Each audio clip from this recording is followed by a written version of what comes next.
These two are mad this morning. I'm getting later and later coming out. It's actually 20 to 10. I don't remember the last time I was out this late. Anyway, welcome to another video. My name is Michelle and I hope you're doing well. In this video, I want to pick up on a few points that came out from the video that I released yesterday, Sunday, about the dogs and the dog trail. So I want to talk about that a little bit more and pick up on a couple of things that people have said. But first of all, I'm just going to mention this because I know it's going to come up in my comments. I want to just give you my opinion without spending any time on it at all. So Candus has been catfished, like some fake online profile has contacted her. I don't even know what the aim was, to get information out of her, what, to prove that while search teams were there looking for Summer, that she was on her phone chatting to men. Was that the aim? Or was that the aim just to find content for a YouTube channel? I'm not going to mention the YouTube channel. I'm not going to give that channel any views. If you're desperate to know the YouTube channel, it is out there. There are a number of people who've gone through the messages. I've seen 2 videos of people going through the messages. Ziggy did it, Chasing did it. I'm not going to do it. But I'm just saying that that's a really low-life thing to do. I do believe it's Candus. I don't believe it's a prank. If it's a prank, it's a good one. I think if it's a prank, Chasing said what I was thinking. That if it's a prank and somebody's trying to make Candus look bad, then they'd have made Candus look really bad. Because this doesn't make Candus look bad. This actually makes Candus look like someone who's lonely, someone who is in a very unhappy marriage, somebody who misses their kids like crazy. She said she doesn't cheat. She said that Don is controlling, that Don won't do anything, won't even hug her, and she's really lonely. So that actually makes you feel sorry for Candus. It made me feel sorry for her. It doesn't put her in a bad light at all. So I think it was just content for a YouTube channel that unfortunately Candus fell for because she's lonely. And I think that was a really low life thing to do. I think it's a horrible thing to do. It doesn't matter what you think of Candus. It doesn't matter whether you think she murdered Summer or beat her to death or an accident happened and she covered it up. It doesn't matter what you think of Candus. She could be the worst mother in the world.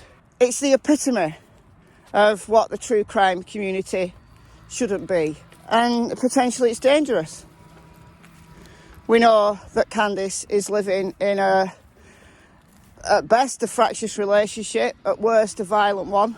How do you know, person who did this, how do you know that didn't instigate Don to become violent and beat Candus? How do you know that you haven't made that situation a whole lot worse? You don't know that, do you? You didn't think about that, did you? You just wanted content, didn't you?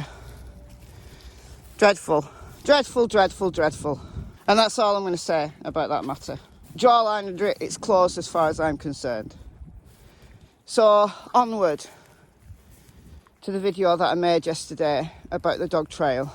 The clip that I gave from the Don Wells family channel official, whatever it's called, the Wells family official channel. The footage was taken at the end of October when there's lots of leaves on the ground. And there were some dogs that looked like very young dogs, kind of chasing around. And it looks like those dogs are from the litter. I'm only assuming just by the approximate age of those dogs, that they could have been the litter of puppies that were nursing when Chris McDonough visited the home in July. I'm not sure exactly what day in July he visited.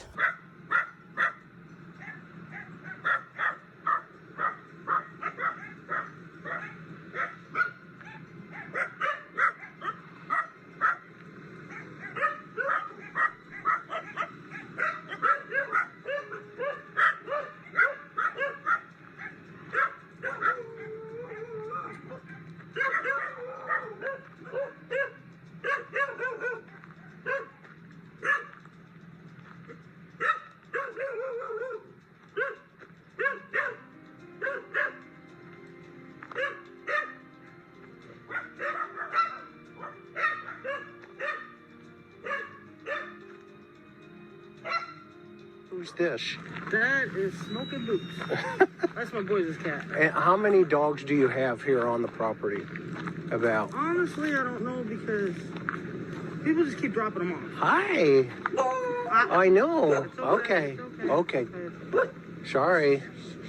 So this is her swing. That's her swing. This is her playground. Yep. And she loved this area. Boy, you know, I'm looking at this, and this terrain, Candus, just strikes me as being so dense and just... Is that they say the dog trail? Where's this dog trail thing? That I'm not sure, honestly. okay, so this is like her. Yeah, she where just she walks. come running out. Yeah, Oh yeah, you can see the she path just go here. right to the swing. Right, you can see where she could have run right up to and this here. is all the further she would go. She wouldn't leave. Okay, She wouldn't go out nowhere else. okay. I want to go around this side. What is this blue thing here? Oh, that was we were putting trash in it, Okay. and we did have a trash man at the time, but he stopped running. Oh wow. I got lost this. Okay, I'm gonna film around this side. Now walk me through. What's this little Oh, that right there? little cave thing there? That's not really a cave. Actually, we built this addition, me and Donnie and the kids, Oh, okay. and we left this part open because the dog at the time we did have little puppies.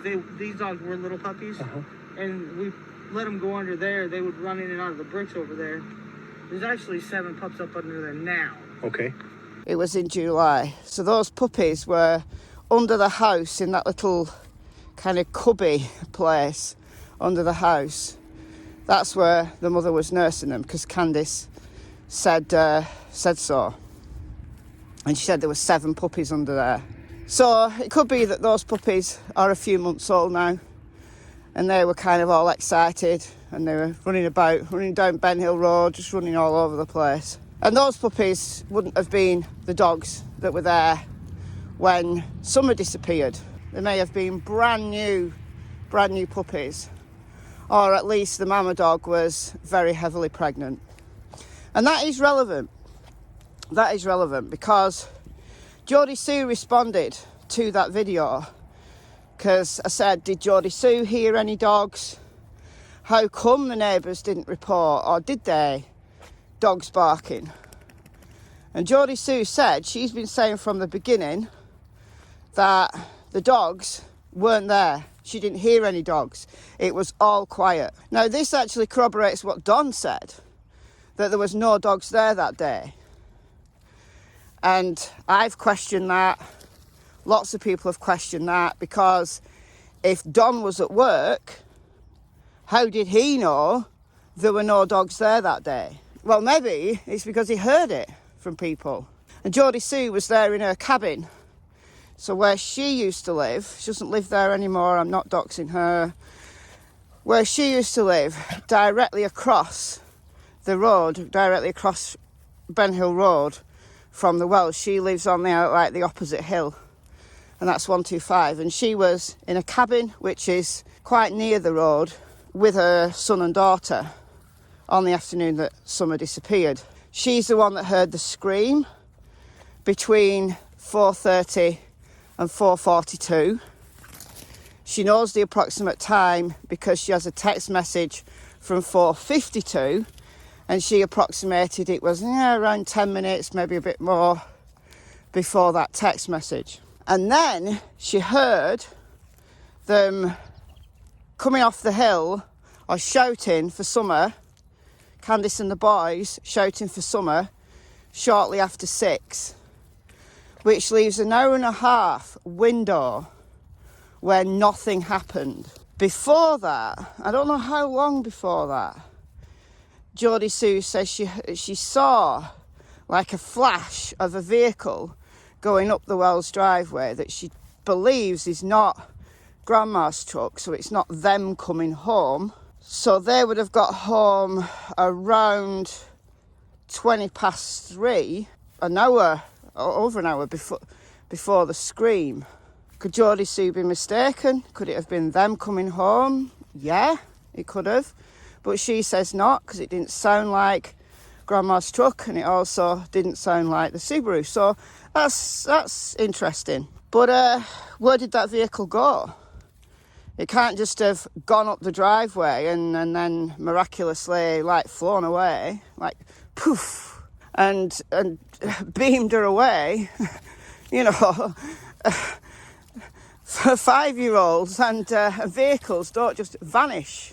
They go somewhere. But Geordie Sue was in and out of the cabin, so it's possible that this vehicle came down and she didn't see it. But she said she didn't hear any dogs. There was no dogs around. Now remember, at 6 p.m, or shortly thereafter, she joined the search. She was the one who walked through the creek. She took her shoes off and she actually walked barefoot through the creek because you can feel things on the bottom. Right, the creek is only shallow. So if Summer had had an accident, she'd gone down to the creek. The creek goes round the property. If she'd gone down to the creek, now my theory is that she went down to the creek and that's where she disappeared from. I'll reiterate that. I've said it loads of times, but I'll reiterate it in a sec. Just let me finish this bit of the story. So Geordie Sue walked through the creek. Another neighbour was checking the banking. The boys had been down there at the creek. Geordie Sue had caught them down there playing when they were meant to be searching. But the boys said something to her, but she doesn't want to talk about that. Now, I find that really interesting as an aside. I find that very interesting as an aside, because what did the boys tell her? Now, I understand, Geordie Sue, if you're watching, I understand why you don't want to say, because that could be really crucial to the investigation. So putting those kind of details out could be detrimental. So I understand why there are certain details that Geordie Sue knows that she's not saying. It's not because she's lying or withholding details. It's because withholding those details is necessary, right? That's my opinion of what Geordie Sue has said. So where were the dogs is the question. Where were the dogs? Now, remember, this is the heat of summer. I look back on like the temperature for Rogersville on the 15th of June. And I think the hottest it got was 80, which is what, 27, 28 degrees Celsius. We work in Celsius here. We used to work in Fahrenheit when I was a kid, but we now work in Celsius. So I have to try and do some kind of weird conversion in my head. I remember in the summer when I came out and I said, oh my God, it's 22. I'm sweltering, it's 22. And loads of people in the comments laughed at me and said, Michelle, that's nothing. I'm like, yeah, but it's 22 degrees at 9 a.m. I'm sweltering. And it did get hotter that day, I remember. But we rarely get temperatures as high as 80, 81, 82. We rarely get that. So when we do get temperatures like that, we're like dying. It makes national news. They put out a severe weather warning when temperatures get that high. Honestly, I'm not lying. But dogs do not like heat. When it's hot in the summer, I take my dogs out before 9 a.m. You know, there's lots of warnings on everywhere in social media.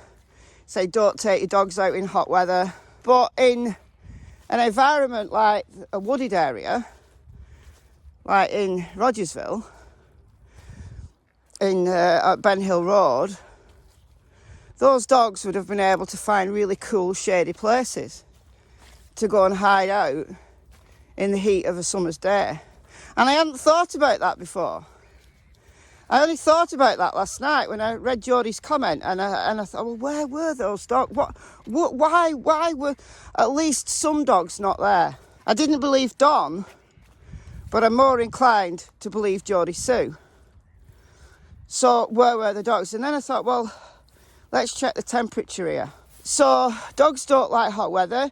Their base body temperature, I think, is 3 degrees higher than ours. They have a higher baseline body temperature than we do. So they get hotter quicker than we do. They can't sweat. They have to release heat through panting. And they've got a fur coat. Now, obviously, in summer, they shed. Like she doesn't shed. She's like, what are you doing? She doesn't shed, but I have to strip her. But I strip her off with a stripping tool, and she has a really short coat in summer, but still, right? So I reckon those dogs had gone and found shade somewhere. Now, obviously, some of the dogs could have gone off wandering. You know, they're free-range dogs, particularly if they can smell a bitch on heat somewhere. The males of the group might all just go off and, you know, they can wander for miles. But all of them though, I find it difficult to believe. And certainly the mama dog, whose puppies were either just born or due to be born, she wouldn't have gone wandering. She wouldn't have gone running off, right? But she could have taken shelter in the shade under the house and was there quietly nursing her pups. And the other dogs have just, either some of them have wandered or they've just gone off and found some shade and gone to sleep. But how close were those dogs to where they just like hanging around in the woods, just in the shade? And if a stranger had come up on the property, would they have appeared? You see, somebody scoping out this property, right? The reason why, and Don like says, well, how come kids can disappear from other places but not our property? That's what Don said in a recent interview with Ansley Daniel. Well, Don, it's because you live on the top of a ruddy great hill. Unless you come up the creek side, which is less steep, you've got to climb a hill. Right, kids playing can't be seen from the roadway. It can't be seen. You can make the house out, definitely this time of year, but you can make the house out, but you wouldn't know kids were playing. You certainly wouldn't know where kids were to just go up opportunistically and steal a kid. Right, it would have had to be arranged, because an opportunistic stranger just heading up there by chance, no chance, they wouldn't do that. Now, if a stranger had maybe seen Summer online and found out where she lived and was stalking, that's possible, but they'd have to befriend the dogs. Otherwise, there's a risk that those dogs, even if they're not going to raise hell and bite you, there's a risk. If you're a complete opportunistic stranger, you're not going to choose a property where several dogs come running, right? And you wouldn't know whether the dogs weren't there that day or not, would you? If you'd been scoping that property out, you wouldn't know the whereabouts of the dogs at any particular time. So it makes no sense. Don, it makes no sense. Because there's this gap between 4:30 and 6 o'clock-ish, roughly speaking, that 1.5 hours between the scream, whatever that was, and them starting to search for Summer. Candus, Summer's day, she'd been up early, so had Grandma. They fell asleep, or they were chilling. It was too hot. They were chilling out.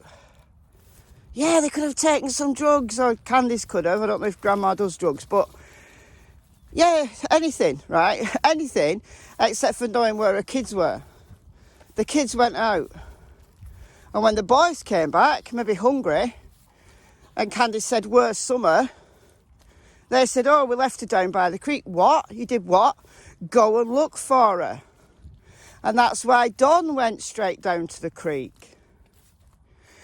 Now, people are saying they don't think Summer could have gone wandering. She didn't wander far, in my theory. It's not far, and it's not steep. It's not like the side of Ben Hill Road where the dog trail is, which is steep. And I think Summer could have done that. She's agile. She climbed up a waterfall in one of Candus's videos. So I think she could have gone up and down those trails, running after her brothers. But I don't think she would have gone wandering far into the woods. But the creek side is more open because it's got power lines. The trees have been cut and have stayed cut because the power lines are there. And if the brothers had gone playing down by the creek and Summer followed them, she could easily have done that. Now, there might have been logs on the ground and messed up earth and stuff because the tree trimmers have been there early in the day and, you know, they've been there like all week or for however long, trimming the trees. But even so, even if there was logs on the ground and messed up earth, it's an easy journey and it's not far. And I think something happened to her there. And that could have been the brothers went in. The brothers went playing elsewhere and somebody did see her. Because at that point, at that place, it is open. At that place, it's a lot easier for an opportunist to take her. We've got to bring in the possibility of the wrong friends. One of the things that Don said about Candus having wrong friends. She invites people up onto the property to party, right? It still doesn't mean anybody should catfish her, but we know she's done that. But Don also has wrong friends. He tries to make himself holier than thou, right? And the fact that on the night Summer disappeared, Candus rang Robin and David Dotson to get people there from the church to show that their friends are good ones, their friends are godly people. Do you think that was on purpose? Do you think Don and Candus decided to do that to show that they were godly, church-going people, to hide away the wrong friends? I believe so. I believe so. I believe that's why they were invited there that night. Was Candus inviting people to the property? Was there someone else on the property that afternoon who'd been invited there? And I don't mean Hunter. I don't mean H. I don't believe H was there that afternoon. Was there someone there that afternoon who took the opportunity when Summer went playing? Was it one of Don's wrong friends that maybe he owed money to? Could be any of the above, couldn't it? Or it could be one of your theories. We don't know. Just quickly before I go, there was an interesting comment and somebody said, if Summer wore her brother's shoes at some point, could the search dogs actually have followed the brother's scent, the youngest brother, who's 9? Now, obviously, we don't know what size foot he is, and we don't even know whether Summer wore her brother's shoes at all. But is it possible that the search dogs were following the brother's scent and not Summer's? Yes, absolutely. The search dogs were scent-specific dogs, and the scent swab was taken from Summer's shoes. But if the brother, the youngest brother, had been wearing Summer's shoes, or these were the brother's shoes that Summer had been wearing, then there's a mix of scent. And the search dogs could have been picking up on his scent and not Summer's. So that goes for any scent that they followed off the property, but also the scent of the footprints that were found high up on a ridge in the opposite direction of Ben Hill Road towards Carmel Baptist Church. And we know that that was the focus of the search efforts at the beginning of December, that the aircraft circled round and round and round that area where the footprints had been. We know that that area is being searched, even very recently. And there is a reason for that. But do we absolutely 100% know that they were Summer's footprints? No. All we know is that one of the dogs who'd been given a scent from that house alerted. That's what we know. So I'm going to call it a day here while I've got Cassie. And I'll bid you farewell. I've been Michelle, hope you're doing well. Goodbye from Miss Cassie Springer and Miss Tillington. Bye guys.